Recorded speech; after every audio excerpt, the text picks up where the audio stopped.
Halo, perkenalan. Nama saya Ezekiel Amadius Kamlesan Diramani dari Teknik Informatika tahun 2024. Dan ini teman saya.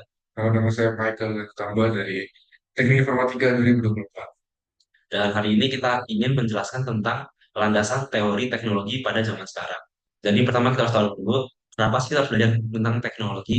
Karena teknologi selalu berubah. Jadi makanya kita harus tetap belajar terus untuk tetap nama nama benar nama formal itu digitally literate atau kayak pintar dalam teknologi lah intinya.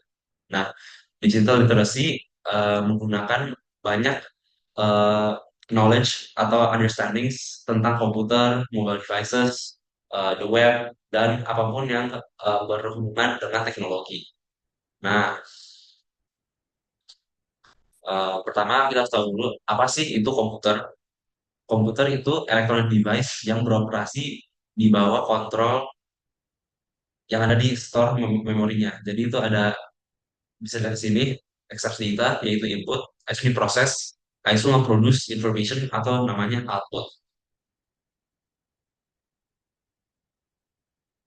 Nah, ini contoh-contoh dari komputer ada laptop, tablet, desktop, dan all-in-one, sama server.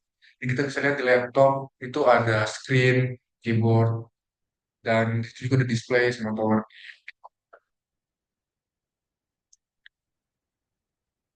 Nah, di sini ada mobile and game device. Ada smartphone, digital kamera, portable and digital media player, e-book reader, wearable device, sama game device.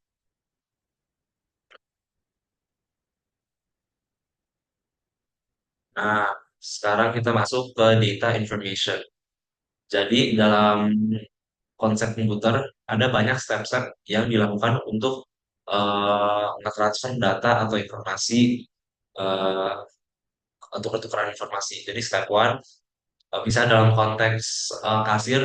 Pertama, kasirnya nge-scan atau nge-input barang-barang yang kita beli kepada monitornya, dan monitor itu mas mengirim data atau input ke dalam eh, CPU atau information-nya ke dalam CPU-nya, dan mengeluarkan outputnya yaitu harga-harganya. Dan itu konsep dasarnya.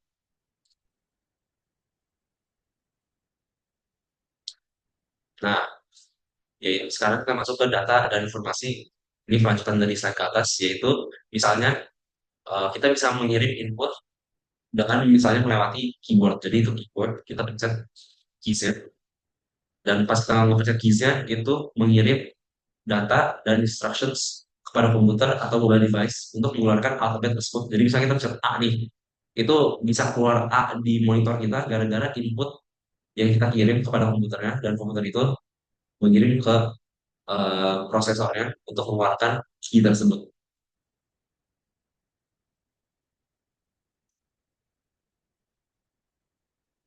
Ini juga ada coding device sebagai input device yang apa, close user control ke semua keyboard. Misalnya kayak mouse gitulah, mouse sama touchpad. Misalnya kita mau menunjuk di sebuah slide atau PPT gitu. Kita tunjukkan pakai geraknya pakai mouse kalau enggak touchpad.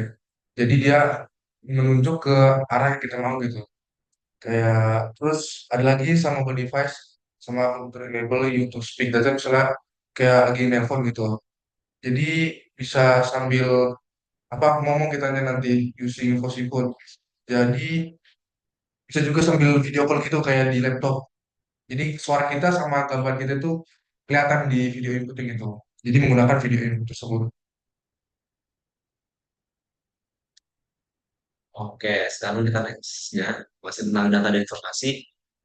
Ini contoh selanjutnya, it's a scanner. Scanner itu kan light sensing input device that converts printed text and images into a form the computer can process. Jadi misalnya printer nih, ada printer di scan, dan kata-kata tersebut akhirnya diproses oleh komputer tersebut, akhirnya di print. Jadi konsepnya seperti itu sih scanner.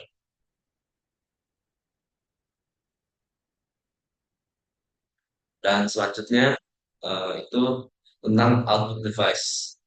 Output device itu any hardware component that conveys information from a computer or mobile device to one or more people. Jadi misalnya kalau printer, printer kan kita bisa konekin bukan cuma dari satu komputer kan, kayak bisa kayak komputer sekaligus kok printer yang sama. Karena juga kalau kita cuma bisa misalnya nih satu komputer satu printer itu pasti juga kalau dalam konteks misalnya kayak perusahaan atau apa itu pasti rugi banget gara-gara kan berarti setiap komputer harus memiliki satu printer dan kan pas printer tuh harus pakai tintanya sendiri apa yang sendiri jadi pasti makin boros jadi makanya ada namanya printer yang bisa connect ke beberapa device sekaligus untuk menghemat lah intinya.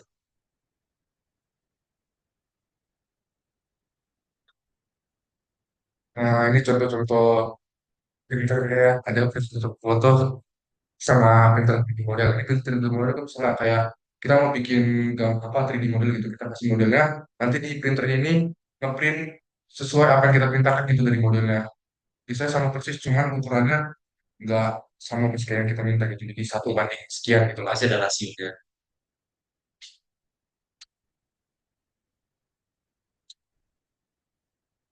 Nah, ini display is an output device that visually conveys text, graphics, and information. Kayak ini kan smartphone gitu, smartphone display.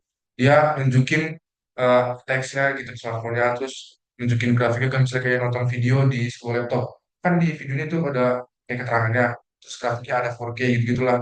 Jadi di video itu ada teksnya, jadi kelihatan semua di display-nya gitu, display laptopnya. Nah, next example-nya ada seperti speakers. Speakers kan membiarkan kita mendengarkan audio seperti musik, suara orang lain dari call atau suara-suara lain misalnya kayak dari video atau apa. Dan contoh-contoh tersebut adalah seperti di earbud dan headphones.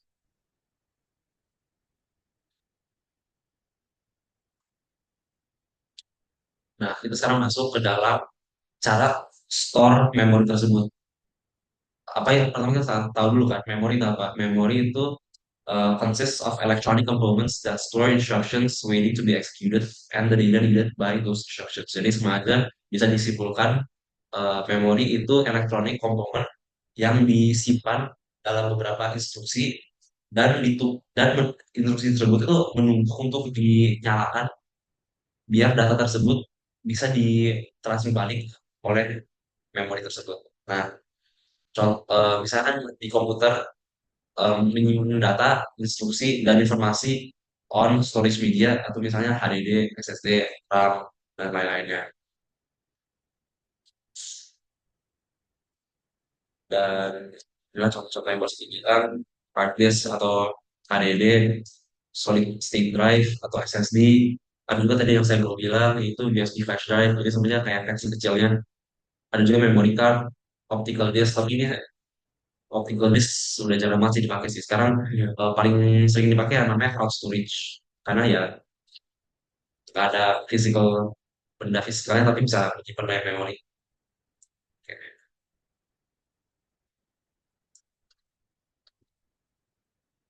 Nah, internet. Internet ini apa kayak sebuah jaringan di sebuah komputer yang bisa connect ke berbagai bisnis gitu maupun ke sebuah perusahaan bisa juga ke apa tenaga pendidikan kayak sekolah gitu sama bisa buat hubungi antara satu dengan lain gitu. Jadi internet ini kayak menghubungkan antara satu satu orang dengan orang lain misalnya kayak saya gitu pengen ngirim pesan ke si Ezekiel. Jadi lewatnya lewat internet itu. Jadi nanti lewat internet dan pesan yang saya kirim diproses dan bisa masuk ke Ezekiel nyampe ke Ezekiel. Sama aja kayak dari sebuah perusahaan ke sebuah perusahaan lah gitu. Kirim sesuatu. Oke.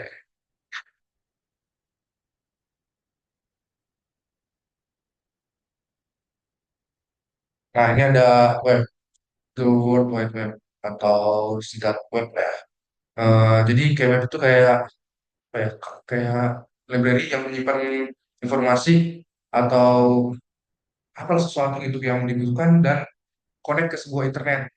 Jadi web ini menyimpan sebuah dokumen-dokumen yang disebut web page. Nah, website juga adalah sebuah koleksi yang berisi web page itu tadi. Dan ada web server. Web server adalah is komputer dan delivers request web page to your computer. Jadi kayak apa ya, kalau misalnya kita di komputer gitu mau request ke web page nanti dari lewat web server itu tersebut Pak. Dari web itu. Nah, terakhir Nah ini, Inilah contohnya lah ya. Bisa lihat ini tuh mungkin agak terlalu jadul ya buat zaman sekarang, tapi ya ini kalau pada tahun kayak 2000 2000 akhir-akhir ya palingan contoh web server yang seperti ini lah ya. Kayak ada text link, video link, pointer, pointer, ada grafiksnya, ada teks, audio link, dan banyak lagi. ya itu sekian Itu dari sekian, dari dan kami. sekarang kita mau masuk ke materi materi selanjutnya, yaitu sekarang kita masuk ke materi selanjutnya, tapi masih dalam topik yang sama, masih tentang landasan landasan dasar komputer, yaitu tentang pembelajaran yang di dalamnya, yaitu Teknik informatika dan sistem. ya, jadi pertama kita tahu dulu apa itu teknik informatika. Teknik informatika atau computer science adalah pembelajaran dalam merancang dan mengembangkan ragam algoritma komputasi. Teknik informatika lebih fokus pada teori maupun algoritma yang dipergunakan dalam proses perancangan dan implementasi perangkat lunak, perangkat keras, serta komponennya.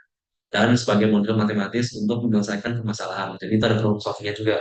Nah, materi ini juga kental dengan ilmu pengetahuan terkait dengan logika matematika, komputasi, dan algoritma yang dalam model terapannya dinyatakan dalam pengembangan program komputer. Jadi itu kalau dalam teknik informatika, pembelajarannya ada matematikanya dan juga ada program programmingnya juga. Kalau contoh matematika yang pastinya ada logika matematika atau namanya lainnya itu matematika diskrit, ada kalkulus, ada aljabar, dan matriks, dan lain-lain lagi. Nah, sekarang kita akan bahas apa itu sistem informatika. Sistem informatika adalah pembelajaran dalam rancang, mengembangkan, dan menerapkan sistem informasi organisasi sebagai aset utama organisasi. Nah, fokusnya dalam sistem informatika ini pada teknik mengintegrasikan solusi teknologi informasi dengan proses bisnis agar kebutuhan organisasi akan informasi dapat terpenuhi. Dan yang pastinya juga memastikan ke teknologi dan sistem informasi yang dimiliki selaras dengan strategi bisnis perusahaan. Jadi sistem informatika ini tetap belajar kayak teknologi informatika gitu, teknik informatika. Cuma di sistem informatika ini juga belajar yang namanya bisnis. Jadi saat kerja nanti yang kepake teknik informatika pelajaran yang dipelajari itu sama bisnisnya yang gunanya untuk mengembangkan bisnis sebuah perusahaan nanti dia saling kerja. Tapi pastinya juga nggak bakal sedalam juga pembelajarannya dalam sisi matematikanya ya. Jadi pasti matematika lebih dikit dan banyak dalam sisi dalam bisnisnya. Nah, inilah contohnya kalau sistem informatika pastinya bisa lihat dari graf tersebut lebih lebih fokus pada pembelajaran organisasi sistem issues atau yang berhubungan sama perusahaan. Jadi kayak cara pengeran perusahaan dalam sistem teknologinya. Dan tapi juga masih ada juga kan ini aplikasi teknologi sama software developernya masih dikit, tapi teorinya hampir tidak ada atau tidak ya nggak ada. Jadi dalam aplikasi deployment sama konfigurasinya doang. Nah, kalau dalam contoh teknik informatika, hampir bisa dibilang kayak kebalikannya, lebih belajar ke teorinya dalam aplikasi teknologi, software development, dan sistem infrastruktur. Jadi itu aplikasi dan deploymentnya dikit gara-gara lebih fokus kepada back-end bisa dibilang ya. Oke. Nah, ini kalau di dunia kerja, sistem informatika bisa kita sebagai analisis sistem. Terus diisi perangkat lunak, pengembangan web, konsultan IT, hingga manajer IT. Kalau untuk teknik informatika di dunia kerja, bisa sebagai jadi full stack programmer, web atau mobile developer, sama project manager, network engineering specialist, cyber security specialist, software engineer, dan masih banyak lagi. Oke. Itu untuk materi kita hari ini. Pastinya ada lanjutan lagi, tapi untuk sekarang ini udah cukup. Jadi terima kasih untuk udah nonton. Sekali lagi nama saya Izky Alamudeston Cendramani dari Teknik Informatika 2024 dan teman saya. Nama saya Michael Utama dari teknik informatika 4. Uh, Sekian, terima kasih. terima kasih.